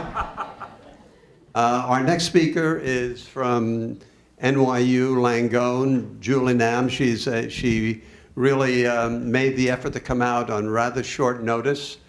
She is an expert on pediatric ophthalmology, the treatment of the common pediatric ophthalmic conditions, including cataracts and lazy eyes and eye muscle issues. Welcome. Thank you so much for coming. Good morning, everyone. I'm Julie Nam, pediatric ophthalmologist, and I'm on faculty at NYU. So one of the most common questions parents always ask me is, what is my newborn baby seeing? So we are not born with 20/20 vision. It takes time to develop vision. So typically at birth, a baby has about 2400 vision. 2400 vision is that big E that you see on that traditional eye chart. Babies often don't follow well, and they often do have eye crossing or drifting. 2 months, they start to follow vertically, and their vision gets better. And at 3 months, they can follow horizontally, vertically, and they can start to see up close, and they also develop depth perception. At 6 months is when you typically have about 20/20 vision. Your eye alignment should be straight. If you do see eye crossing or drifting at 6 months, that's when we do commence treatment, and oftentimes your eye color is stable. The other question parents always ask me is, how are you going to check my baby or child's vision? So if the child is verbal but doesn't know their letters, we can use that chart. We can use photos and have them identify the photos. We can have them, we use this chart where they use their fingers to show us which way the E is pointing. And we use various other testing methods to check their vision. So we use something called the corneal light reflex. So we shine a light at their eye, and we can see that the light centers in the cornea on the right, but it's off center on the left. So with this test, we can diagnose this child with eye crossing. Something called the red reflex test. The red reflex is that glow that you see in the pupil. It's when the light reflects off the retina, creates this red glow. What you can see in this photo is that the left eye just has an abnormal red reflex. And some common conditions, or not common, but conditions that can cause an abnormal red reflex are retinoblastoma, glaucoma, and cataracts. The parents often ask, when should I bring my child in for their first eye exam? So pediatricians are required to screen your kids. If the child is verbal, they actually check their vision. And they have guidelines when they have to refer to an eye doctor. For kids under age 5, we now have these machines that take pictures of your child's eyes and can determine if the child needs an eye exam. The parents also ask, how do you decide if my child needs glasses? So we do need to dilate their pupils, and we use these drops. We also use this instrument called a retinoscope, and we use lenses so we can objectively determine if a child needs glasses, even if they're not verbal or if they want glasses but actually don't need glasses. So what kind of eye conditions do kids get? So one of the most common conditions we see is something called strabismus. Strabismus means that the eyes are not pointing in the same direction. Another condition we treat is amblyopia. Amblyopia is when you have poor vision in an eye because of inadequate stimulation. What that means is that the eye does not have 20/20 vision. It cannot be corrected by glasses, and the reason why this occurs is because you're not using that eye. So there's 3 causes of amblyopia. One is strabismus. So as you can see in this photo, the eye that's turning in is not being used, and so over time, the brain, stops using that eye, and that eye loses vision. Another cause of amblyopia is occlusion. This can be created or caused by cataracts or a droopy eyelid.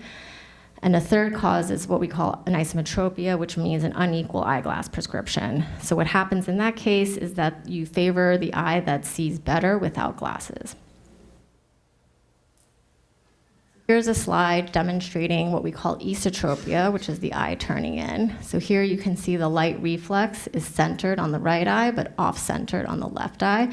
And so this child's left eye is crossing in. This is probably one of the most common conditions I see in the office, which is called pseudostrabismus. So this child actually has straight eyes, and you can see that based on the light hitting the center of each eye. But the baby has a broad nasal bridge, which allows this skin on the side of the nose to cover the white part of the eye. So you see more white on the outside versus the inside, so it creates this cross-eyed appearance. So it's an optical illusion. And we don't need to treat this. The baby will outgrow this cross-eyed appearance. Basically, as the bridge of the nose grows, it pulls that skin back, and you start to see more white of the eye. This is an example of a vertical misalignment that we call hypertropia. Here you can see the right eye is centered and the left eye is elevated. This is an example of what we call exotropia, where the right eye is pointed outward and the left eye is centered. In exotropia, it's very common for the drifting to alternate. So here you can see that the other eye is drifting. And it can be what we call intermittent. It's not always present. Another example of an intermittent exotropia. Here you can see the child's focusing at something up close, and her eyes are straight, but when she looks at something far away, her eye drifts out. So here's an example of a child whose left eye is crossing in when her head is straight. When she looks up, her eyes are straight. So she walked around with her chin down all the time, and her parents never realized she had eye crossing. They just thought she was very shy. Here's an example of a child who has straight eyes when she's looking up close and it's at far away distance. But when she looks to the right, her left eye drifts up, and when she looks to the left, her right eye drifts up. So how do we treat strabismus? Sometimes we can treat it with glasses. So here you see this child's right eye is crossing, but when she wears her glasses, her eyes are straight. Sometimes we patch. We patch the dominant eye to basically strengthen the weaker eye, the eye that turns or drifts out. We typically patch for about an hour, 2 hours a day. When we patch for strabismus, I always explain to parents it's not a cure. It won't eliminate the strabismus, but we hope that they will gain better control so you see it less often. And the last resort is always surgery. So this diagram, you see these pink bands are the eye muscles. They move the eyes right, left, up, and down. And during the surgery, we detach the muscle and we reattach it at a different location, and that realigns the eye.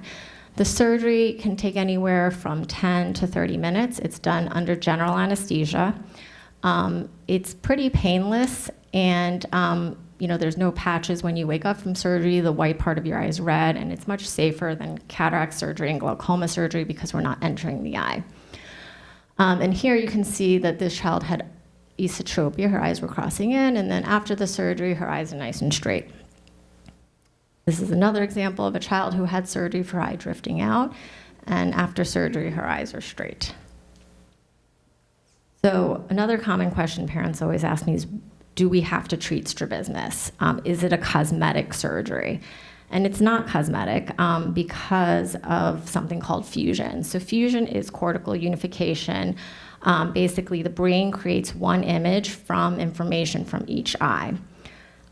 Fusion allows us to have 3D vision or depth perception. So we develop fusion the first few years of life, and even though you've already developed fusion, you can also lose it if you don't use it. Over time, what happens is you can develop something called suppression. So what happens if your eye is crossing in is that your brain stops using that eye. Once you suppress that eye, you actually start to lose vision, and that causes amblyopia. So our goals when we treat strabismus is to maximize fusion and to minimize suppression. Another common condition we see in kids are blocked tear ducts. It occurs in about 10% of babies. It presents with tearing, infections. Oftentimes we can just massage their nasal lacrimal duct and they usually spontaneously resolve. I think 90% resolve within the first year. If it doesn't resolve after a year, then we do a probing procedure. Typically with kids, the obstruction is actually here in the nose. We're actually born with a membrane that blocks the tear duct, and if it doesn't spontaneously dissolve, then that's when we have to do a procedure.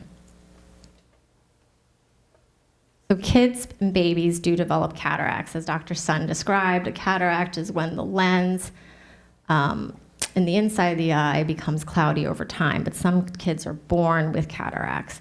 It's actually not that uncommon. 1 in 250 have cataracts. Not all of them need to be treated, though. A third are inherited, a third are from a known cause, and a third from an unknown cause. And the difference with kids who have cataracts and adults is that, as Dr. Sun mentioned, when you have cataracts, it's a decision between you and the doctor about when is the right time to do surgery. But with kids, it's actually urgent to do surgery because of amblyopia. So here you can see this baby was born with cataracts, and if the baby has the cataracts in both eyes, we have to do the surgery by 2 months of age. If they were born with the cataract in one eye, we do it by 6 weeks. If you don't remove the cataract and they develop amblyopia, then they will never develop 20/20 vision. This is a slide just showing all the different types of cataracts kids get. Most of these require surgery. This one in the center is a very common one that we see. It's called a sutural cataract. It does not affect your vision. It doesn't require treatment. So pediatric ophthalmologists see adults because adults have strabismus. So adults with strabismus fall into 3 categories. One is that they had it as a child and it was never corrected. A second category is they had it as a child, it was corrected, and it recurred. And a third of them do acquire the strabismus from trauma, from having prior surgeries. You can have, if you have diabetes or high blood pressure, you can develop temporary strabismus or thyroid eye disease. So the difference between adults with strabismus and kids is that adults with strabismus do develop double vision that does not resolve because their brains cannot suppress. And sometimes the double vision doesn't always start with double vision the way you think of it, where you see 2 of everything. When the strabismus is mild and the images start to separate, it just presents as blurry vision. The strabismus has to progress in order for you to actually see 2 separate images. So it can be intermittent, it can become constant. And the other difference is that adult with strabismus, it's not noticeable. So unlike the slides I showed you before where their eye crossing or drifting was very noticeable, with adults, they often look like they have straight eyes, but they have double vision. So how do we treat adults with strabismus? The most common treatment is usually prism glasses. So here you can see this is an example of someone with exotropia. So this eye is focused on this image, and the other eye, the left eye, is actually drifting out towards the ear. And so when light hits the back of the eye, it's hitting the wrong location, and it creates double vision. The way prism glasses work is if you have prism ground into your glasses, when light passes through the lens, it redirects the image so it hits the center of your eye. So it corrects the double vision, but it does not correct the strabismus. So if you take off the glasses, you have double vision, and if you put on the glasses, you have a single vision. Some adults can benefit from what we call convergence exercises. The classic patient that can try exercises has double vision up close, their eye drifts out a little, they can do what we call pencil push-ups, there's computer exercises that can help with their double vision. And then adults with strabismus can also have surgery, and the surgery is performed the same way that we do it on children. Thank you.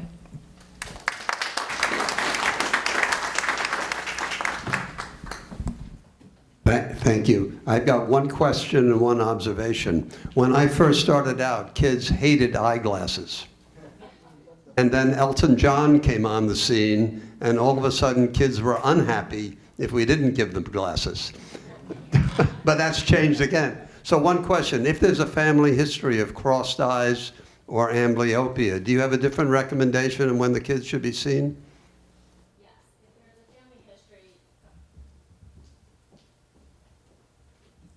There's a family history. I often ask when their strabismus or amblyopia started. Some parents will say they've been wearing glasses since they were 6 months old. So then I'll tell them to bring their child when they're 3 months old. Otherwise, usually we say by 2 or 3. Thank you. Well, there will be time for more questions afterwards.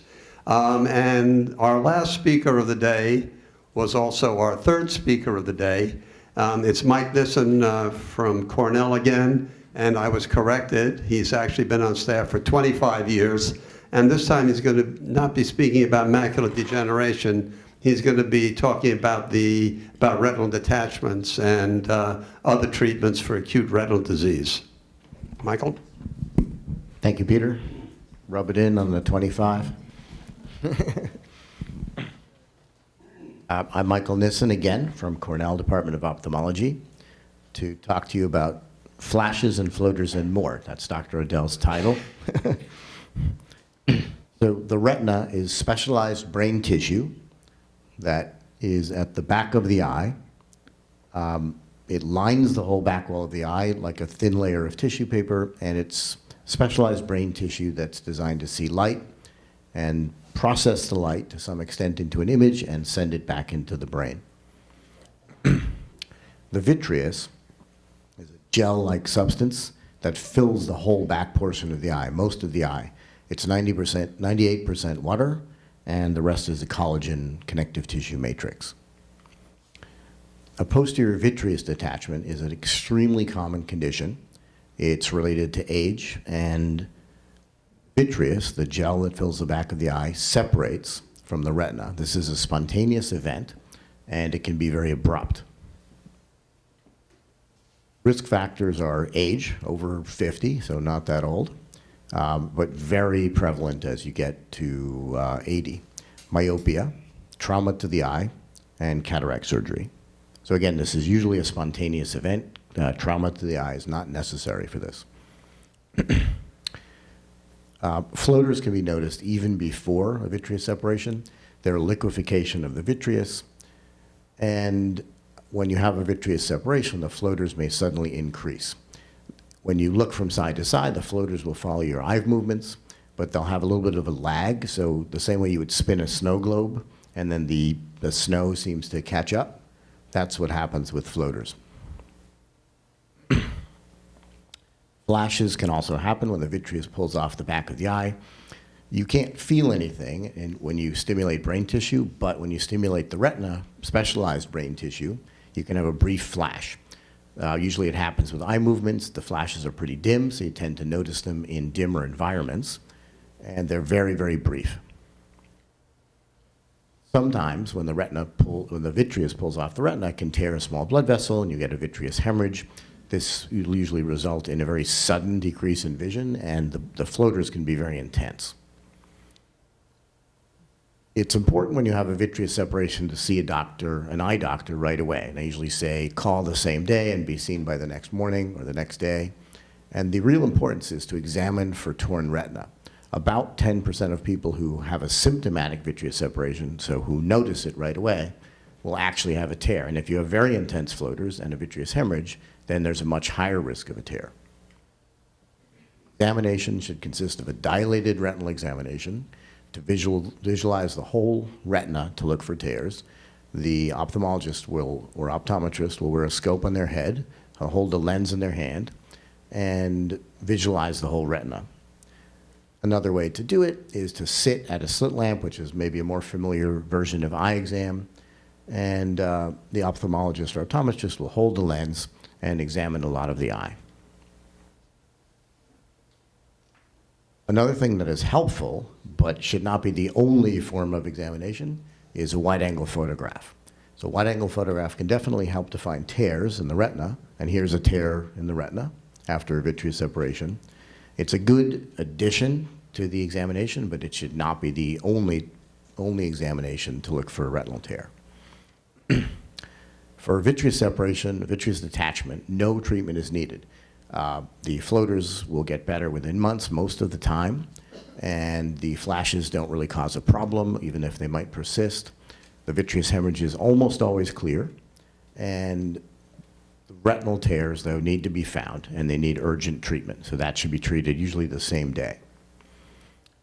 Laser is the most common way to treat a retinal tear. This is not a surgical procedure. It can be done with the head scope that I showed earlier and a laser, which is just light that stimulates an adhesion around the tear. It takes about a week to be really sealed. And really, you can fix most tears with this.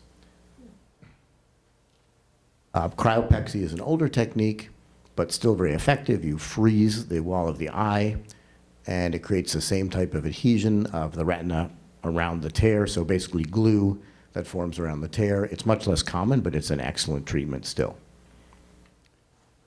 So if the tear is left untreated, here's an untreated tear, the patient may get a retinal detachment. Retinal detachment can be experienced as a shadow coming in from the side or above or below. It doesn't come and go, and it doesn't drift and move, and this is an urgent situation. So flashes and floaters, and then a shadow, get to an eye doctor right away.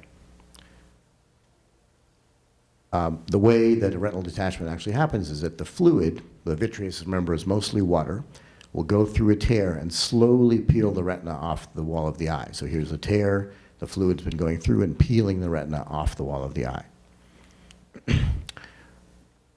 Retinal detachments can usually be fixed. An older technique, but still very effective today, is a scleral buckle. This was developed largely at our hospital in the 1960s and 70s. And the scleral buckle is a band that goes around the eye. There are many ways to do it, but it presses in on the tear and closes the tear and allows the eye to reabsorb the fluid. Not as common today, but still very effective and important. Most commonly is vitrectomy surgery. So vitrectomy surgery is done under high magnification. A little cannula operated by a computer keeps fluid running into the eye. We use a fiber optic light source to illuminate inside the eye, and then a little suction cutting device to remove the vitreous gel. And it's all done through a high magnification microscope looking from above, through the lens of the eye. One way to flatten a retina is to use a heavier than water liquid, which can be placed,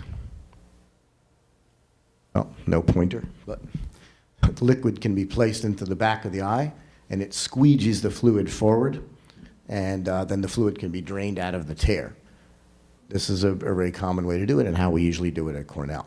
And then you use a laser, once the tear is flat to the wall of the eye, you use a laser to seal the tear, the same as you would if you didn't have a retinal detachment. But since the laser does not immediately seal the tear, and it takes a few days or a week, we put a gas inside the eye. So the gas is like a splint. It holds the retina flat while the laser seals the tear, and then it goes away over 1 to 2 months.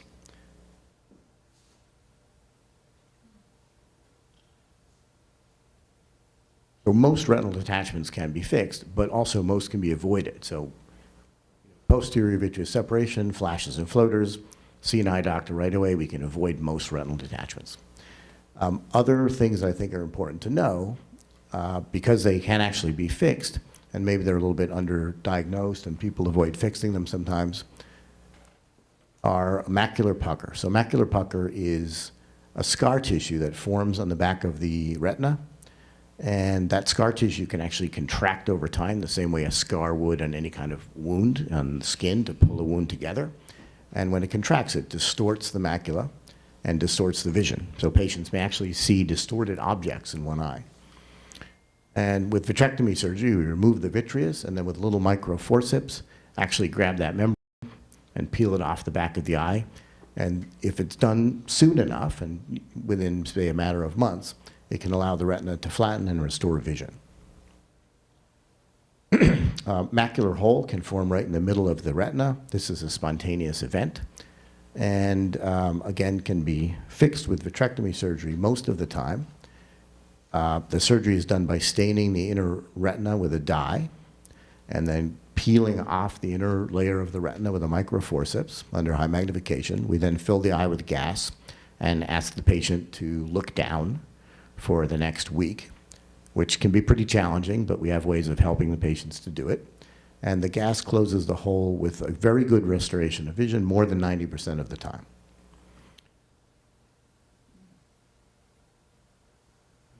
And one final thing, this is a little less common.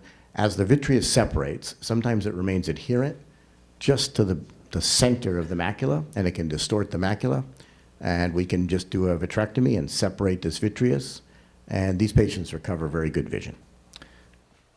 Thank you very much, and thank you for having us here today. Thank you, Michael. One comment. Before you were in practice one day, I just want to emphasize one point you made. Before you were in practice one day, I had flashing lights and floaters in one of my eyes. I was kind of busy. I made an appointment a week later with a retinal surgeon, and then I called him up that afternoon and said, hey, I have a 4 o'clock appointment. What's a realistic time to show up? And I'll dilate myself before I come. His response was, I'll see you tomorrow morning at 7:30.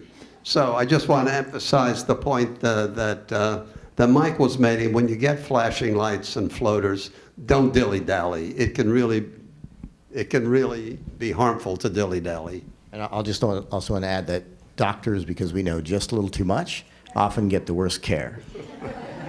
Thank you. Okay, so now I'm going to have our 3 afternoon speakers, Kyle and Julie, come on up with Michael, and we'll open the floor to some questions.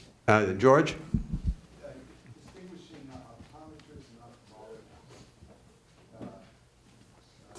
Optometrist and ophthalmologist, maybe give a little history on how those two fields developed. And you mentioned both to do an eye exam that's even an urgent type eye exam, and so I just trying to get an idea of I know it's probably touching a little bit and crossing over fields and relative perception of competence and perceptions. Well, that's why I just want to bring it up. Because a lot of people see optometrists, and at what point would you say, maybe I should see an ophthalmologist, or just get a feel of that? Before I pass the microphone over, in part, geography plays a role. When I was in Oklahoma taking care of indigenous Americans, there was not an ophthalmologist for 150 miles. So we had to rely, I was not an ophthalmologist at the time even, we had to rely on the local optometrists to help us deal with patients. Maybe Julie, I'll pass this one over to you, and then you can pass it over. Ophthalmologists went to medical school, as I think Dr. Gottfried mentioned. We do residency, internship. We're trained to treat medically and surgically. Optometrists go to optometry school. And so I think they're usually trained to prescribe glasses, contact lenses, and they can treat some conditions, but I think there's a limit to how much that they can treat. Expert, I would say the biggest differentiating feature is not learning surgery during training. Ophthalmologists during their residency training will learn medicine and surgery of the eye. So I think optometrists have a wonderful skill set in terms of evaluating, making diagnoses, referring to specialists when needed, and honestly, they're better probably doing glasses and contact lenses than any of us ophthalmologists are. So I think they certainly have an important role in the health system. I think where things get challenging is that sometimes people who weren't trained to do a procedure decide they want to adopt that later in practice and maybe incorporate that into their practice without supervision and training in the beginning. And I think that can be dangerous, especially as it relates to surgical intervention. So I think they do a better job as a specialty of lobbying and advocating for their skill set than we do in ophthalmology. And so I think they certainly should and can coexist in the healthcare system. I think it's just important to understand these roles and maybe educating the public a little bit more on what expertise each offers to them. And Peter's point, I think, is perhaps the most important about geographic distribution. I definitely agree with all of that. And but I've also found that, because I get a lot of referrals from optometrists and ophthalmologists, that although there's a more consistent standard, because all ophthalmologists are trained quite well to find tears and other types of retina problems, that some optometrists have really worked hard to learn those skills and find a lot of breaks and tears. So I think there's just a wider range, and that's kind of why I tried to show the types of eye exams and the fact that the photograph is not gold standard. You know, the doctor has to be doing a really thorough dilated eye exam, and then as good as they've trained themselves to be. But ophthalmologists definitely have a much higher, more consistent standard. Thank you. I think there was a question in the back.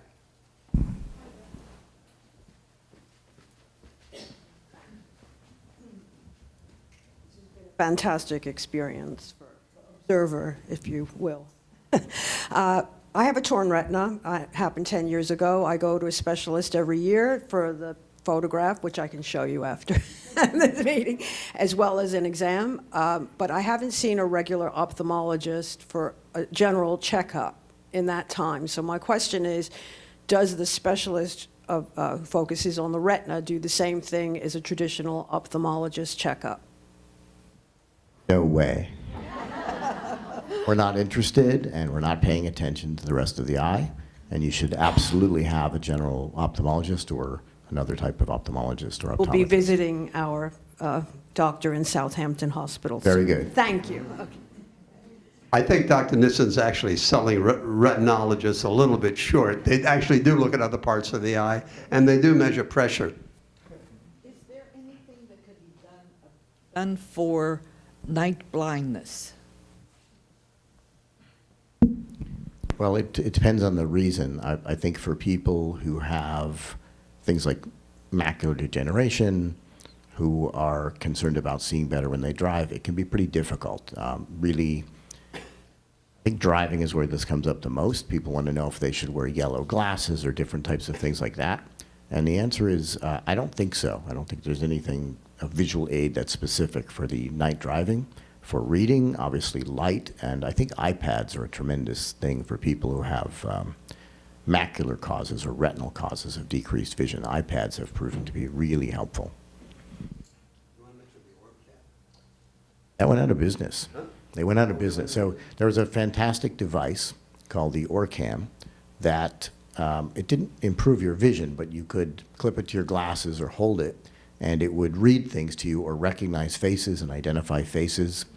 And this came from an Israeli company from their military technology, and it went out of business. I think the issue is that there are a lot of apps being developed for phones and things like that that can do similar things. So, you know, computer visual aids really are the most useful thing. But I haven't seen an app that quite does as well as that Orcam, and it's a shame that they gave it up. Yeah. Okay. I'm wondering about the screening for your, in your lecture regarding the lumps and bumps and, you know, various cancers.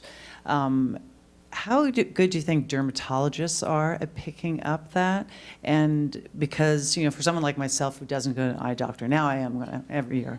But, you know, but skin cancer is definitely, you know, more my issue. You know, I just didn't know that, like, I should probably be sending patients who are really fair and high-risk skin cancer to ophthalmologists just for that. Is that not true, or? I think, you know, to Dr. Nissen's point, I think some dermatologists are phenomenal at including a good eyelid exam in their total body skin check. And I've gotten some very nuanced findings referred directly from dermatologists that have really impressed me because they don't always have the same microscopy that we do in the office. But any optometrist or ophthalmologist who's doing like a general eye exam, lid and lash exam should be a part of that comprehensive exam as well. If you see Dr. Nissen for your macular degeneration injection, he's probably not looking at the lids and lashes as he alluded to, but you know, just for your annual ophthalmology or optometric screening, that really should be a part of it. And so I would say most of my referrals come from optometrists and ophthalmologists, but we do have a lot of thoughtful and detail-oriented, you know, family medicine practitioners and dermatologists who will notice things and send them in as well. One or two more questions. So just really quickly, I just want to make sure, did I understand that as far as glaucoma with children, that's 1 out of 250? Cataracts, I mean, not glaucoma, yes. I had no idea. So, and then the other thing is with the increase of screen time, phones, computers, what evidence shows that there's for eye health? Is there any evidence and anything that you would suggest to help us to avoid any of these complications? So for children, we definitely believe that increased screen time has a significant impact on their vision. So we now recommend that all kids spend 2 hours a day outside in the sun every day. That's been probably shown to be the best thing you can do for your kids and your grandkids. It really does delay the onset of nearsightedness. We do now recommend that all screens are about 2 feet away, which is about an arm's length. So we feel that TVs are fine, at least for the eyes. The brain is a different story. So that's what we're recommending at this time. I have 4 great children, but whenever my wife was pregnant, she always feared being around cat feces because of lazy eye. Is there a connection to that, perhaps? There is. Cats get like toxoplasma. It's just a parasite, and it can infect the baby in utero. You can get infections as a baby, and it can cause actually damage to the retina. And then once your retina is damaged, then you develop eye crossing or drifting. One last question. Can you just say something about dry eye, if you don't mind, for a sec? Dry eye, why someone would wake up with just a right eye dry, and I've been using artificial tears. It's good to have a good comprehensive exam, including looking at eye closure. Oftentimes people will have incomplete blinks during the day or incomplete closure at night. That can be due to any number of reasons. Sometimes it's weakness of the nerves or muscles. Sometimes it's something structural. Sometimes it's the thyroid or Graves' disease we mentioned. And so if the eye's not closing completely while you're sleeping, you can imagine that over the course of 6, 7, 8 hours, that eye's going to dry out quite a bit. So that's one important thing to take a look at, just to make sure there's not significant closure issues. Gel tears or lubricating ointments at nighttime can be helpful. So the last thing you do before bedtime, putting those in the eye, you might feel a lot better when you wake up in the morning. But if it's more advanced, it may require something beyond that. Thank you. I think the bottom line is you should get checked because it might be presumptive that it's a dry eye. Okay, so Martha? No, I have a statement. My statement is this has just been a fantastic day, and, just education. It's been a wonderful, wonderful, whatever it's called. Anyway, my 4 questions are, number 1, and I've had an experience on this, that the optometrist is apt to give you a better prescription than the ophthalmologist. Yes? Thank you. Okay. Number 2. I think that's plus minus. Okay. Number 2, smoking. I smoked until I was 30. Is that smoking going to affect my eyes? Or At least some studies suggest that a certain number of years, which we won't quantitate, after a certain number of years, maybe not. Okay, Yeah. thank you. Okay, number 3, how many people have all 3 of these situations, the cataracts, the glaucoma, and the macular degeneration? Are you apt to have all 3? What a horrible thought. Yes, okay. Quite possible. No, and this is the important question, which is a couple of you mentioned that insurance only covers part of these things. That there was an insurance situation, that you would not have coverage, even though that condition demanded a particular operation. Why is that? I'm not sure if I mentioned that as a part of my talk, but I was referring perhaps to things that are affecting the vision would be covered by insurance, and things that are just aesthetic in nature and affect how you look in photos or how you see yourself in the mirror would not be covered. Cosmetic surgeries would not be covered. I'm not Not sure. at all. And he mentioned, particular drugs, I think, related to anti-VEGF. Certain ones may be covered, but I think something would be covered in those situations. And when Dr. Sun was speaking, she was talking, although cataract surgery itself is covered, some of the implants that we use as an adjunct to cataract surgery are not covered, as well as the laser treatment adjunct to the surgery is not covered. I don't get that. Well, talk to your politicians. Thank you. I mean, that's really the answer. So, Okay, well, it's too bad. But thank you, all of you. Yeah. For macular degeneration, there's usually at least one of the drugs covered, but not necessarily all. last question. I was seriously son as being one of the risk factors. And my whole life, no eye doctor ever said to me, "Are you wearing sunglasses?" until a few years ago, and I'm over 70. So can we do more to let people know that they are doing damage and that the children should be wearing sunglasses and adults should wear sunglasses? I mean, I'm concerned because it seems like a simple thing, but I found it out way too late.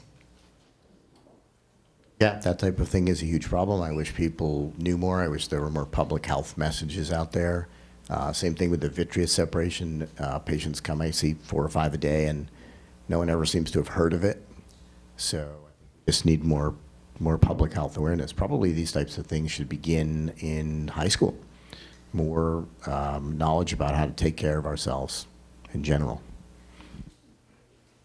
Okay, thank you very much, everyone, for coming. I think that we certainly would like to thank our 5 speakers for making the effort to come to East Hampton on a weekend during their leisure time, and we really all appreciate it. You will be able to see this program online if you want.